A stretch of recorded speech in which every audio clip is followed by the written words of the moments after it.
Hey, what's up, dear students? I wanted to talk to you today about something in acoustic guitar.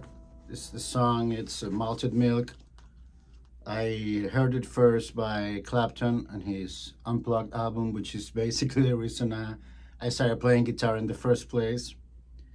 But originally is from the absolute goat, the the grandfather of rock and roll, Mr. Robert Johnson, to which we all owe a huge debt of gratitude.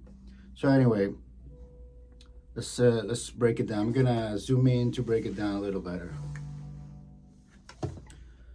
So this little turnaround lick, we're gonna do it on the 12th fret on the first string, and then on the fourth string you're gonna do a chromatic descending line. So on the fourth string you're gonna go 12, 11, 10, while keeping the 12 here on the first string. So it's gonna be, so you're gonna play those two strings at the same time. I use these two fingers, the thumb and the ring, on a pinching motion, but you can use the fingers that you feel most comfortable with.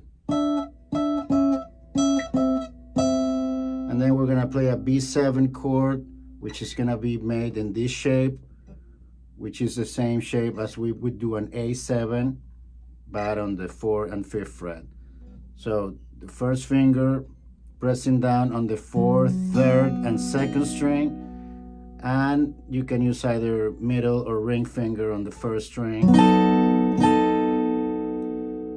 to give to for that 7. All right, so the whole turnaround figure is.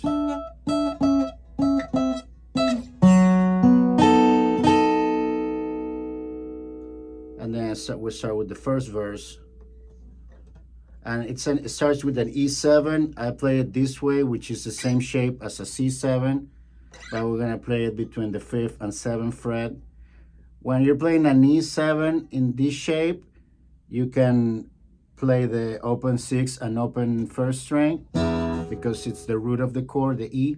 But when you're using that shape in other places, you have to mute the 6th and the 1st. For example, if I want to play a D7 here, I have to mute that 6th and 1st string. But in this case, you can just let it ring.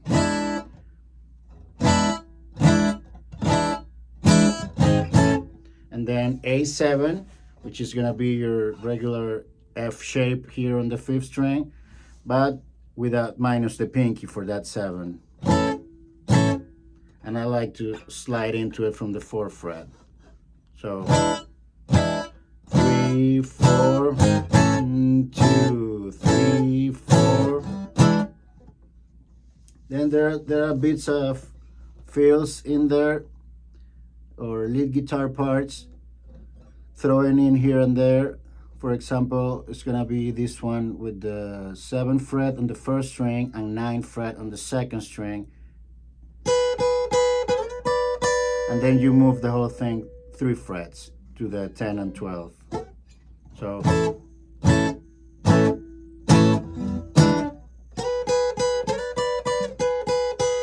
and then on the 1st string 4th fret, 2nd string 5th fret. So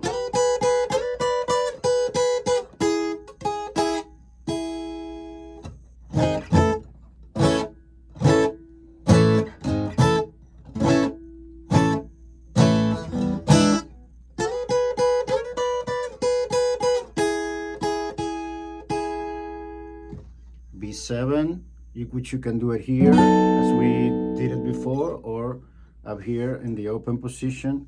If you don't know this chord, it's gonna be 2nd fret on the 5th, 3rd, and 1st string, and 1st fret on the 4th string. And then 3, 4 on the 5th string to an A7. So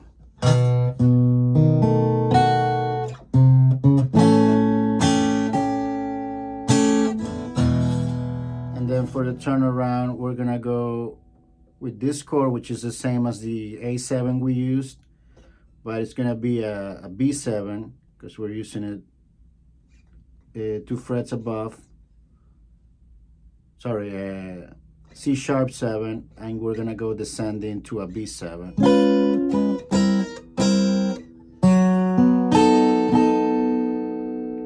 All right, so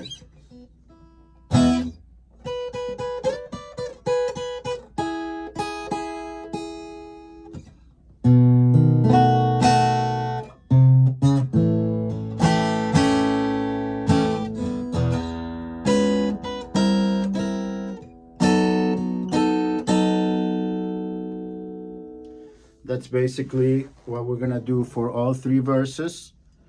The verses are gonna be basically the same. It's all based on the 12-bar blues progression, which I still haven't done a video about the 12-bar blues progression, but I think that's gonna be what I do next week. Anyway, now after the second verse, there's a solo, which the rhythm part also follows the 12-bar blues progression. All right, dear students, that's it for today. I hope you found it interesting and got something useful out of it. Please do write in the comments if there's anything in particular that I should be tackling on my next video. Maybe songs that you want to learn, or just technical things. In general, whatever you think should be next on my playlist, and I would sure take it into consideration. But until then, don't forget to like, share, subscribe, and I'll see you at the jam night.